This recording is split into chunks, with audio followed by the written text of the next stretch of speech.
I am Michael. I'm an entrepreneur, terrible investor lately, pawn shop owner, improv artist, stand-up comedian in training. And as always, I am very, very, very neurotic.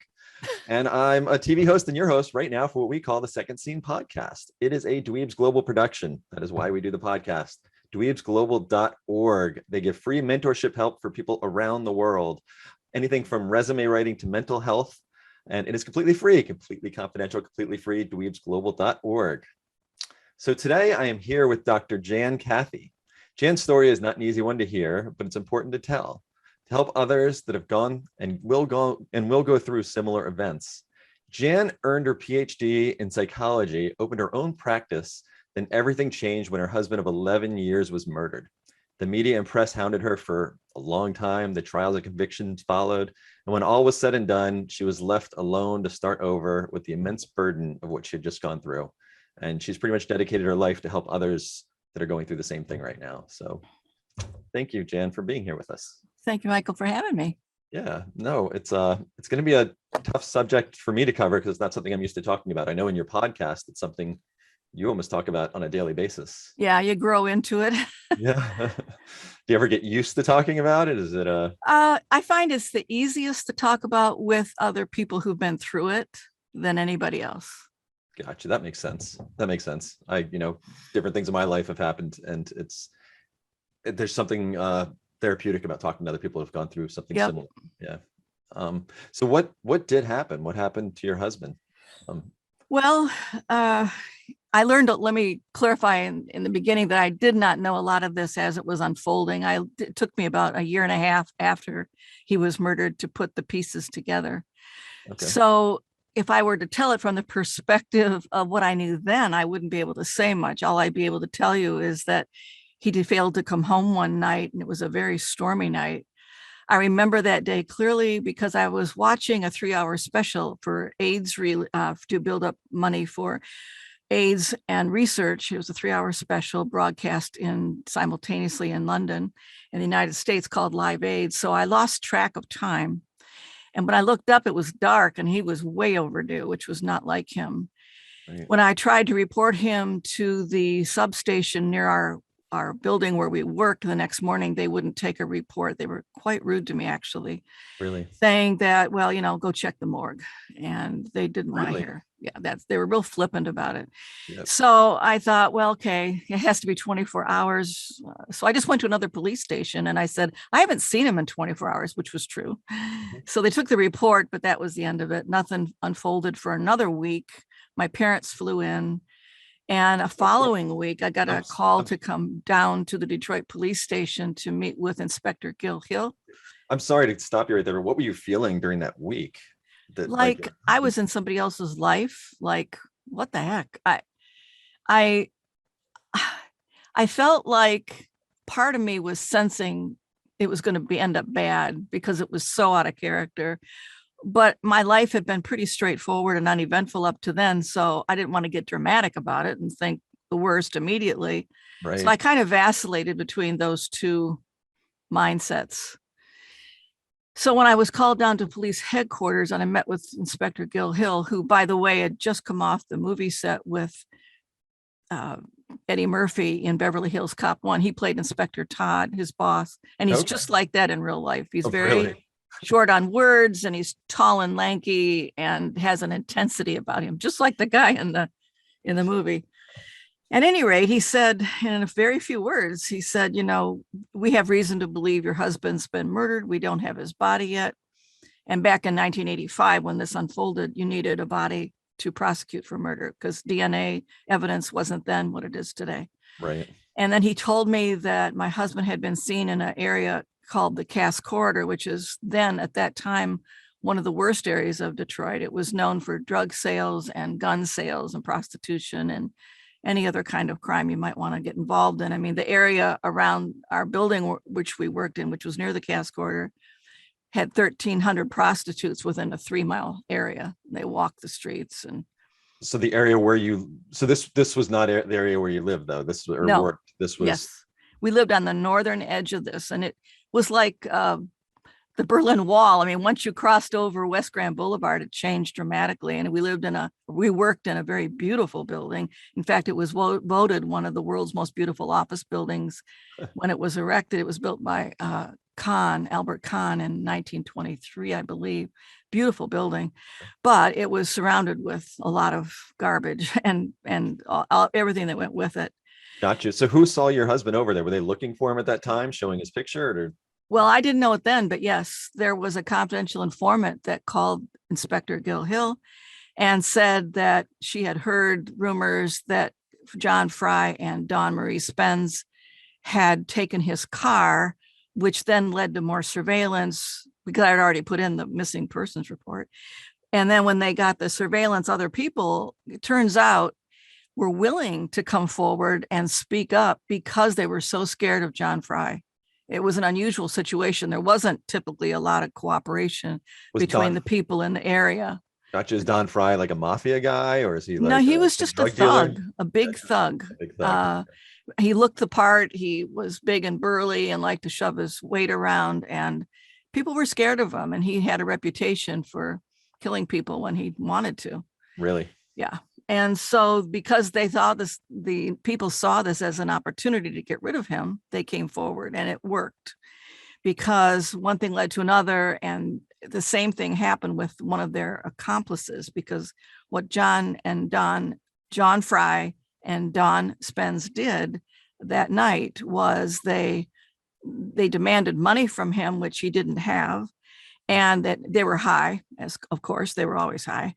And that infuriated him. So they hit him over the head with a baseball bat and knocked him out, slugged him several times with the bat, and then dismembered him.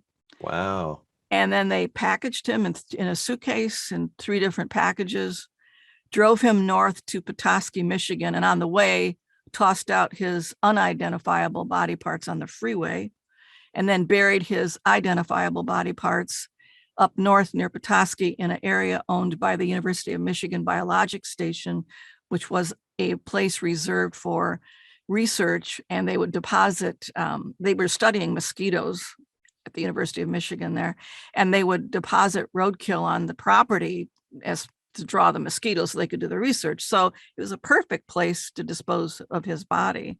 Right. They had researched this, I guess. They must have. They must have thought about it ahead of time. Well, the accomplice that helped bury him lived near there. That's the reason they went north. Okay. And then he started hearing things on the news, and he thought, they're going to come for me if I don't turn myself in. So he did. And I think had he not, they never would have figured it out. Oh, really? So that's how they ended up finding his identifiable parts. Yep. So what else did you, so you at this point, you thought you were living a normal. Yeah. But I wasn't. I Right. mean, for the previous 18 months, he'd been living a double life as a Dr. Miller, who was a physician, which was totally untrue, and giving them money and buying them drugs. He didn't take them himself, but he sure sabotaged any attempts they made to get clean and sober. And when he gave them over, and this is again $1985, he gave them about 150 grand. So who was he? I'm sorry, who he was buying drugs from these drug dealers? My husband was purchasing drugs for John Fry and Dawn Spence to keep them involved in the drugs. And he wanted to sabotage their getting clean and sober because it met his needs. What he wanted was an automatic built-in audience, I believe, to admire him and to listen to him and to be at his beck and call. So these guys were just thugs. They weren't drug dealers. They were just thugs in the area. They were drug users. Right. Okay.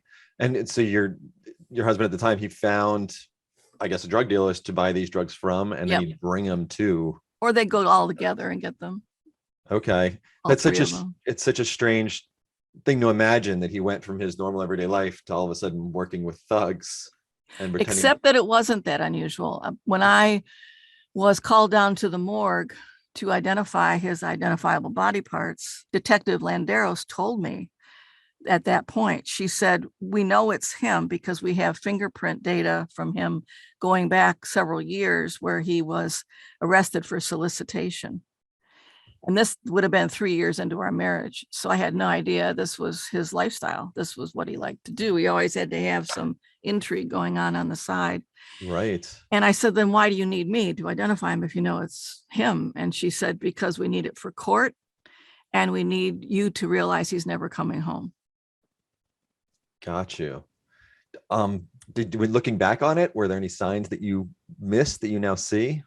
I get that question a lot. I'm sure. Yeah. I think implied in that is it was kind of obvious, but the only thing, he was 18 years my senior. Yeah, can't say it was obvious. I mean, people are very good at hiding things. So he was. That's not necessarily anything that was obvious.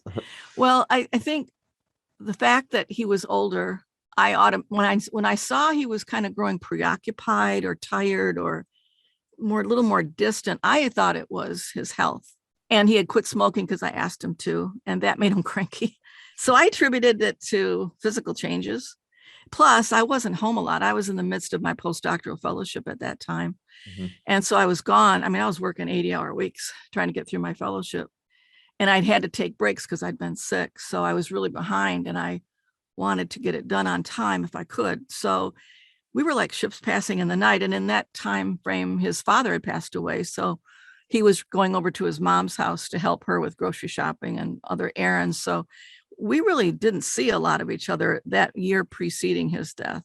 Gotcha. So when the subtle signs were there, like, and I mean subtle, like he'd be in front of the TV or he'd take a long bath or he'd go to bed early. He was just evasive and preoccupied and didn't have a lot of energy. That's how I saw it. Got you. Okay, so this happened and now you've learned your husband wasn't the man that he was. So now that's got to be its own mourning. It was. And it was very public. It all unfolded in front of the media. I mean, literally, after I made his identification and started my way out of the medical examiner building, this was early on a Sunday morning. Mm-hmm. The press was already there with their cameras, their tripods, their boom for the microphones. And I was so unaware of it that I started out the door and Detective Landeros kind of tapped me on my shoulder and turned me around and took me out the back. But they were on my heels for a long, long time after that. I didn't then realize why they were so relentless. I mean, after 3-4 months, you think it would cool down. But right. What happened, I realized later, was that there was one reporter who wanted to write a book. So every little thing that developed was in the news. And he kept it going and kept it going. And some of the things were eventful, like John Fry did escape, but they caught him and brought him back. Mm-hmm. And so it was like I couldn't escape them. And as a result, people were driving by my house and taking pictures. I couldn't go into a store without people pointing. And I felt, and they even published a map to my house in the Detroit News. Wow. It took front page at one point. So after a year and a half of that, I moved. I had trouble selling my house because at that time, and I think it's still true today in Michigan and other states, if there's a crime associated with the owner of the property, even if it did not take place in the property, you have to disclose that to a potential real estate buyer, in which case it devalues the property. And of course, it gives you less privacy, but that's right. The law. And in case they're suspicious. And if you fail to do that, they can rescind the purchase at any time in the future. I would think it would just be if it happened at the house. You would think, but no. So I had trouble selling the house and finally moved, and it still kept up. So I finally decided the only way I was going to get back on my feet was to leave altogether. And I did not want to.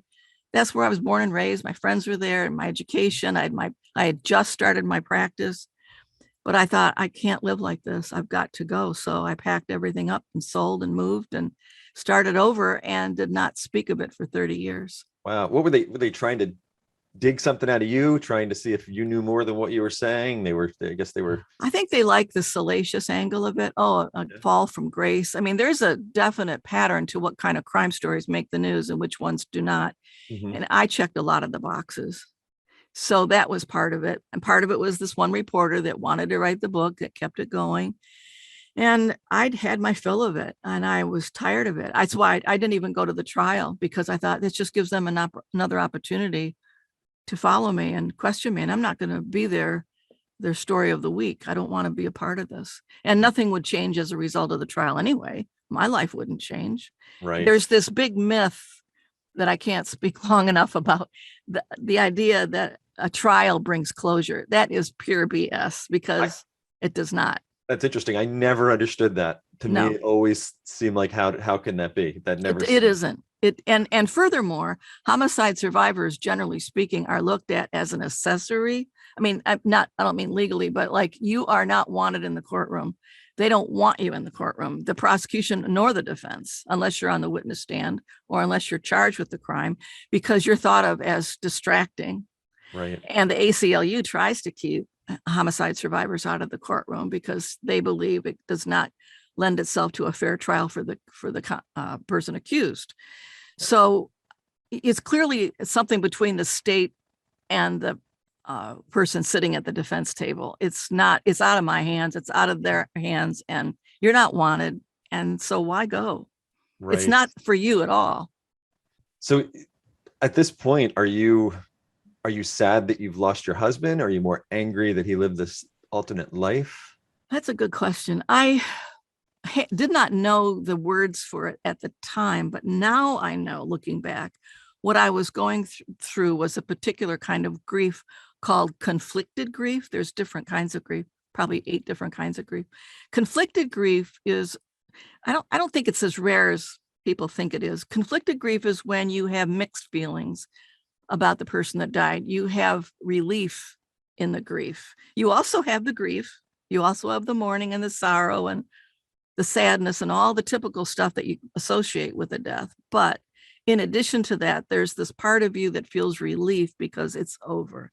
It might be, for example, somebody you love who's been in horrific pain and they want to die, and they finally do. There's a part of you that goes, wow, I'm glad they're not suffering anymore. Mm-hmm. I sure miss them. Well, that's conflicted grief too. Gotcha. So part of me was very angry, and there's no resolution. I can't dig them up and say, hey, what are you doing? Right. I have questions. Only you can answer them. I just got to live with the questions, and nobody will be able to answer them, really.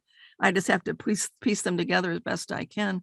So I felt angry. I felt embarrassed. I felt confused. I felt exhausted. And by the time I went to the preliminary exam, I was very mad because I thought, these people have taken everything from me. They've taken my privacy, my health, our money, my husband, my residence, my practice.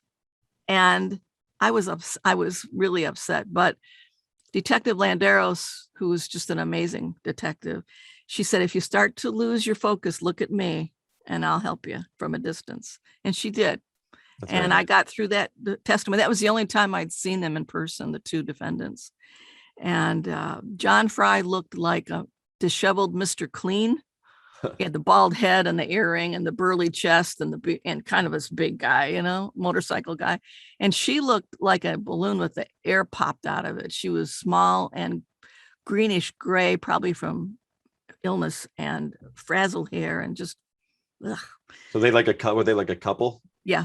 Oh, yeah. okay. So they were. And she was prostituting for him and supplying him with drugs. And Oh, wow. she was a lot younger than him. And he was a career pimp, and she was 17 or 18 when she came to know him. Gotcha. And she was a valedictorian when she dropped out of high school to be with him. Wow. Yeah. That's crazy. Such potential. Yeah. And I know how my brain works. I have a problem with rumination, and I know, like, the questions would haunt me for years, just going over and imagining how the conversations would go. And that's what would, I know that's what would really dig into me. You had mentioned that they took your money. Yeah. Well, he had given them money over the 18 months. He'd given them $150,000 of our money. And so when Inspector Hill said, you better go check your finances, because he had handled the bills, and I had every reason to believe he was doing a decent job. We were comfortable. I never had a bill collector call. There wasn't anything that was a red flag. I found out that not only had he given us our money, we were $30,000 in debt by 1985 standards. We were behind on income tax, mortgage payments, rent payments to the office, Oh, wow. car payments, you name it. So he was giving them money just because he wanted a guaranteed audience. an audience. He wanted to be cool. He wanted Yeah. to. Yeah, he wanted to live vicariously through him. I met later with a friend of his from high school, who knew him in high school, and he said he'd always had this unhealthy attraction to the seedy side of life. His father worked with the police department and always would tell these stories about the police department and the convicts that he worked with. And I think he kind of admired that in them. I don't know for sure, but I do know this, that when we met, I was a high school grad, and while we were married, I got my bachelor's, my master's, my doctorate, my postdoctorate. And I essentially didn't, I didn't admire him in the same way I used to.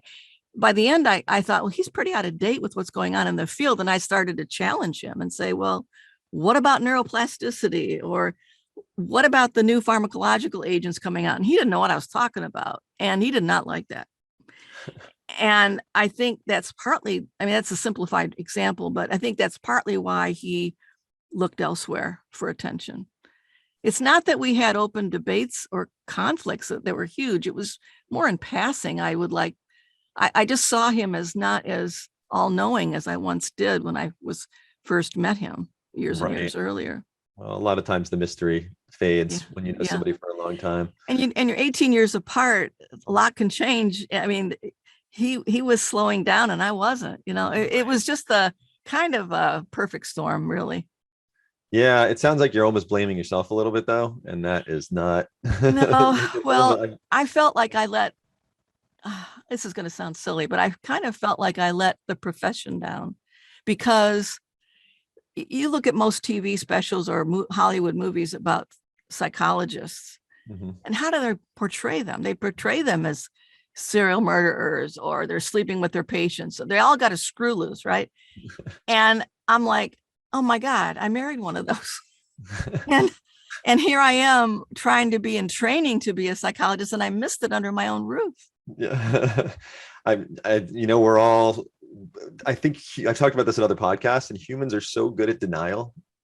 And just to like make up excuses for things and to overlook the obvious sometimes. And it's just, you don't want to see it. No, we're so good at that. Yeah.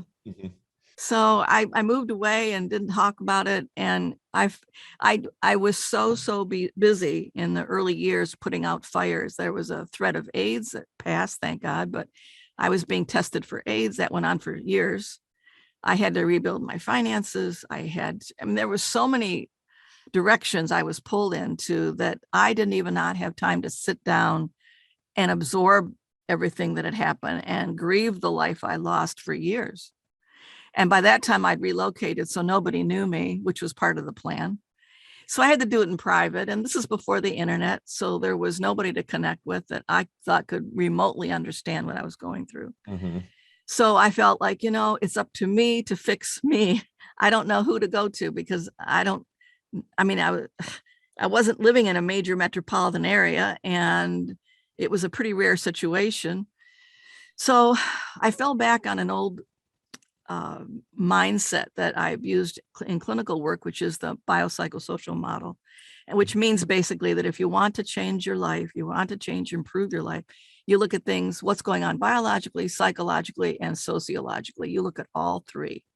So I thought, okay, so biologically, I started going to the gym. I started doing triathlons. Sociologically, I started traveling the world and volunteering my time on different continents, helping to build girls' schools. And I met amazing people in the process. I've been to 5 continents, and all of them were remote. Places hours and days away from a nearby airport. And that's a whole nother show as to some of the things that happened. But I found that international travel helped me heal a huge amount, because it put my situation into perspective. It made me look at, when I got home, I would start to reflect on what I'd seen and the people I'd met. And I'm going, I don't have it so bad.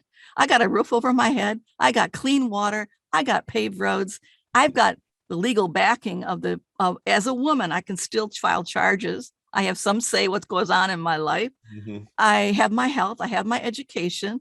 I've never been homeless. I'm physically healthy. What am I got to complain about? I've got a lot to be grateful for, in fact. And it really put it in perspective for me. So that helped me emotionally. So with the triathlon, I mean, it all came together, and it was like, I'm taking charge of my life, and it's like my own second scene, this Right. is time to rebuild. And what do I want the second half of my life to be like?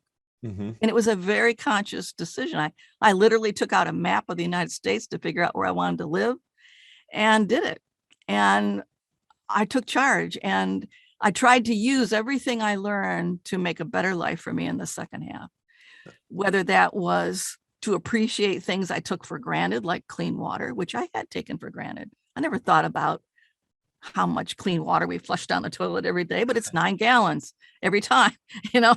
And I never thought about my rights as a woman, that I don't have to stay married to somebody because somebody says I have to. I Right. can divorce if I want to. And I have my education. And if I want to see a doctor, by gum, I can go see a doctor. And I have health insurance and all of that. It really put it into perspective. And I thought, I don't have it that bad. I don't. And I've got find some way to make something positive come of that. That was my goal at that point in time. Because I think the best revenge is success. Yeah. Yeah. And that just has to be so rewarding too. It felt like it wasn't wasted. It felt like, okay, you're going to throw this at me. Well, I'm going to make some good come out of it, and you're not going to crush me. I will not be a statistic. I will not be a victim. And then I thought, well, it's not enough. I want to not only use it for me, I want to find a way to use it to help other people in my shoes. And there is not a lot of help out there for other homicide survivors, even today, but it's better than it's been. It is. But we have a long way to go in many ways. Right. And so I thought, well, I have a relative, Holly Dubois. She lives in South Carolina, who does crime scene cleanup for a living. And she suggested the podcast idea. Hmm. And I'm like, I don't know. I don't know anything about podcast. I don't know anything about this. And I found that other podcasters are pretty generous with their time and very supportive.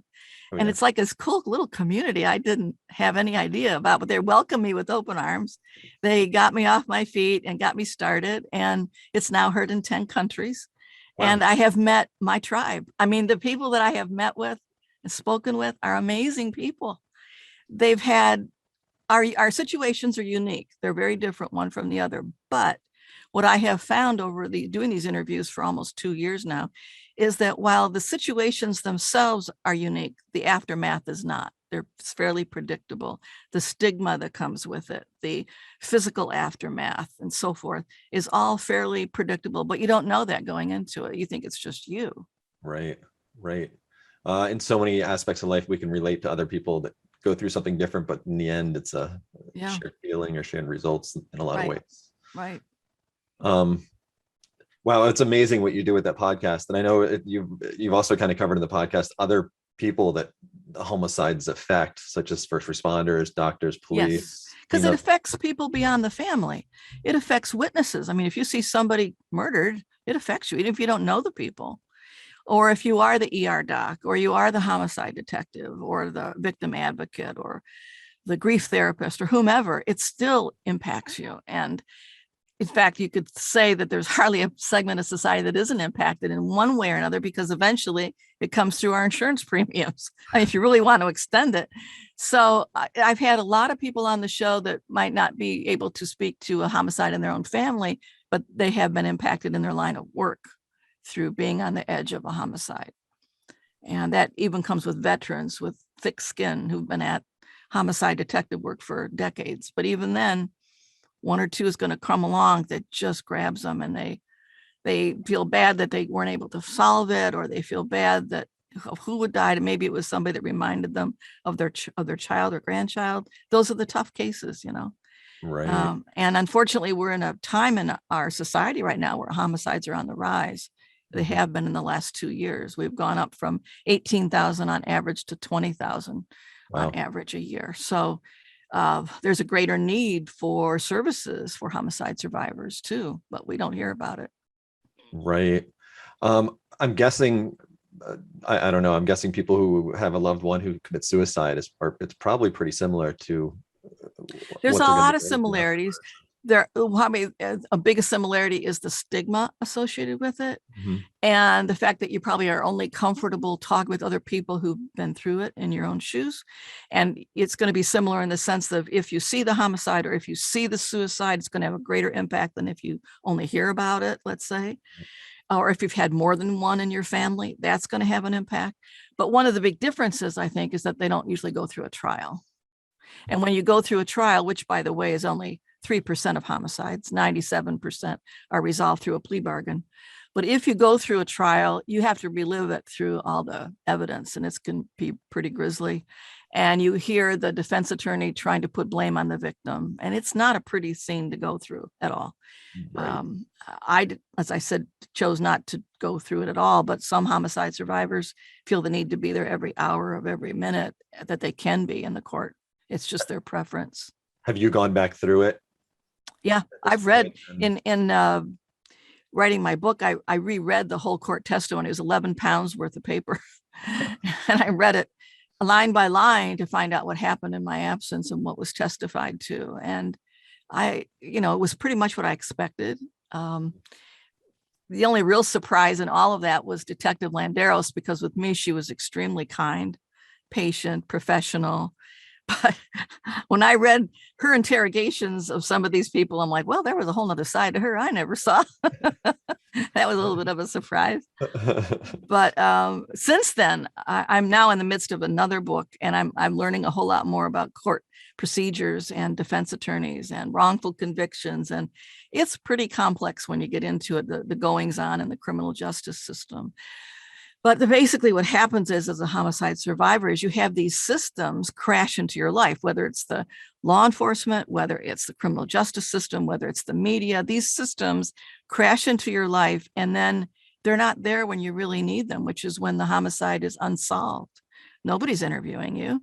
Right. And there's no trial, and the police aren't investigating, or so it appears. So you're kind of left high and dry. It comes in cycles. Mm-hmm. And that can be a real letdown.